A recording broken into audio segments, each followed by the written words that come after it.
this just happened.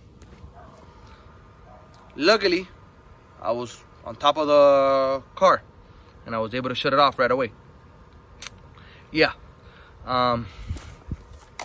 This 8AA battery bullshit, it's not gonna work out for me.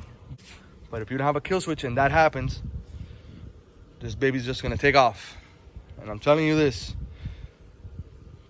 even at 10, 15 miles an hour, whatever this hits, it's gonna fuck it up. And then you're gonna fuck up the truck, but just so you know, keep an eye out. I don't know how the battery tray just popped open. I guess it was too loose, but yeah, just another thing to add to the list. That being RC. Today what I'm gonna do for you guys is a simple mod. It's a battery mod for the FlySky FS GT3b. We're gonna be installing a 3S lipo on it. It's a fairly simple mod. Anybody can do it. You know, just a couple of hand tools. You know, that's one of the downfalls of this remote is that it takes, never mind, this is another video that I'm doing. It takes 8 batteries. 8 batteries. So if they run out, you're out on the street, driving the car, bashing, whatever you want to do with it. Batteries die on you, you're fucked. You can't do nothing. So we're gonna go ahead and be installing a 3S lipo. It's gonna be a FlySky. It's a 1500 milliamp 95C. It's the smallest one that I can find. Actually, the cheapest one I found. I'm not even gonna lie. Both of them were like 18 bucks. About 2 of them. So you're gonna take off the bottom of the battery tray. Then you're gonna go ahead and loosen up the bottom. Just a couple of screws here, and you're gonna be good. Does this one fit in here? Yeah. Go ahead and loosen the screws up.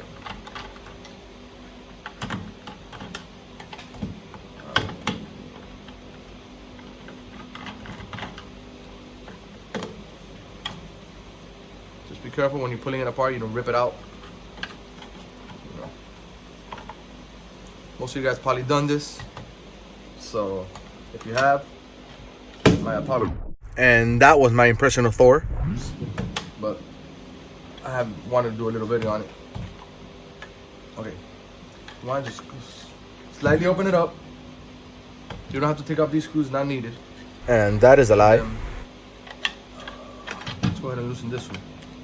I don't want to force it completely open and then break it. So you see, I don't know if you can zoom in there. It's just one wire. It's actually 2 wires. So you just pull it out here. You go ahead and desolder it if you want. It's not really needed.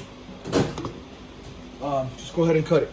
I'm not gonna be using this tray again, so negative and negative, positive and positive. Discard that. No longer need it. And we're gonna go ahead and grab.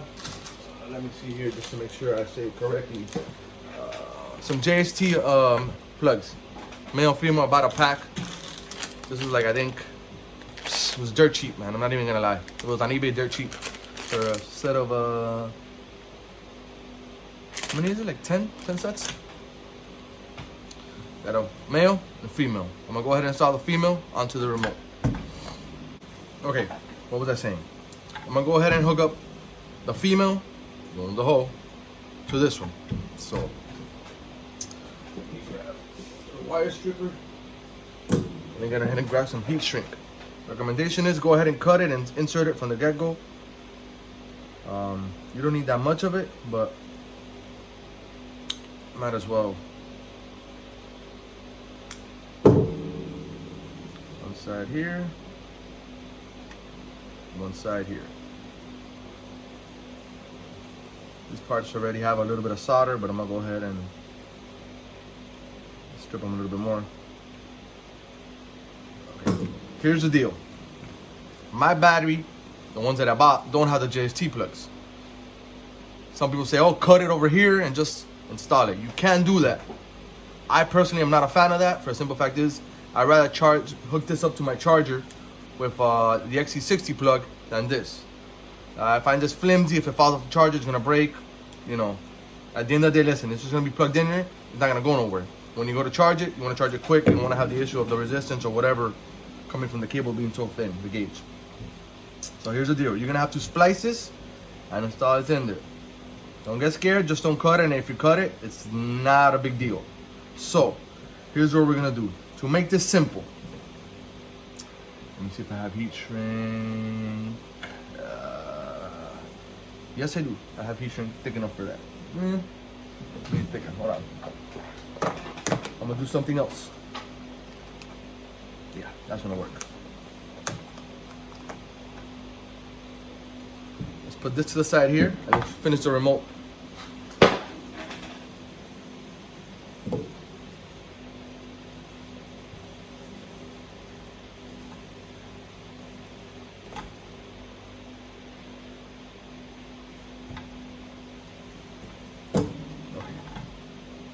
Here's the deal. These wires are very thin, so it's not gonna take much heat. Just keep that in mind. You don't wanna hold the soldering gun on there for too long, and then, you know, just get a piece of wood. I have a little soldering stand, but I wasn't gonna bring it out just for this. Make sure you still have your heat shrink on there.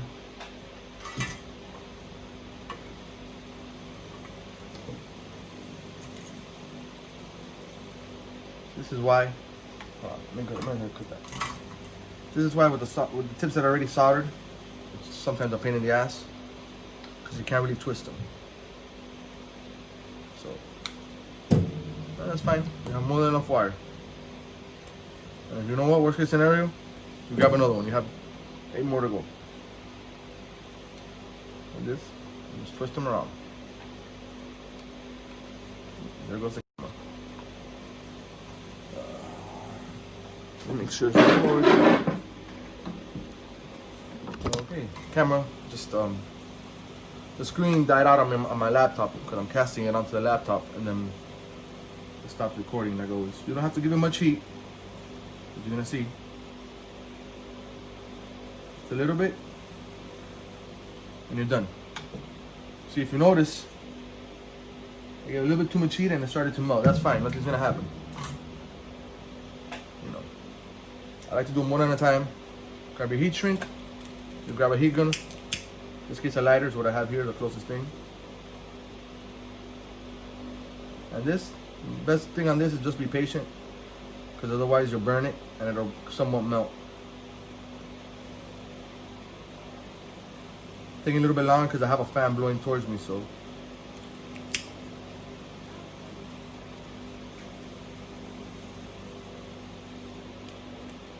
That one's that. On to the next one.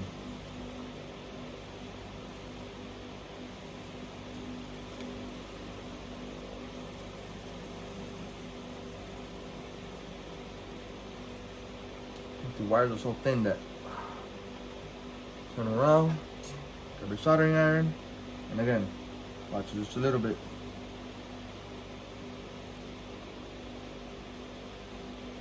You see? Just a little bit because the wire starts to move.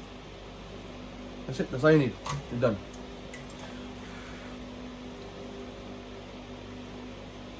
Have your heat shrink.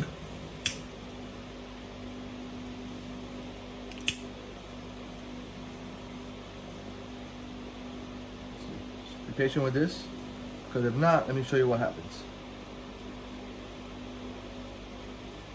You see? Bubbles up. Not that nothing happens, but it just looks ugly. And that's it. I should have put another, you know what? I should have put another piece of heat shrink here so I could slide it over, but I didn't. I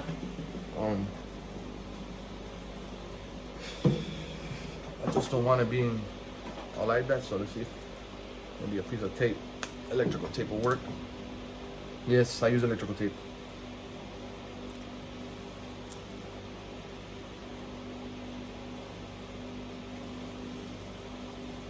See, that'll do. It's ugly as fuck. I'm not even gonna lie.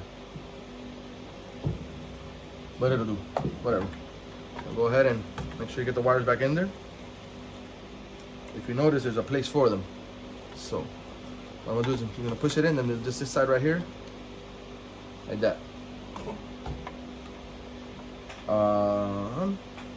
Let's put it to the side.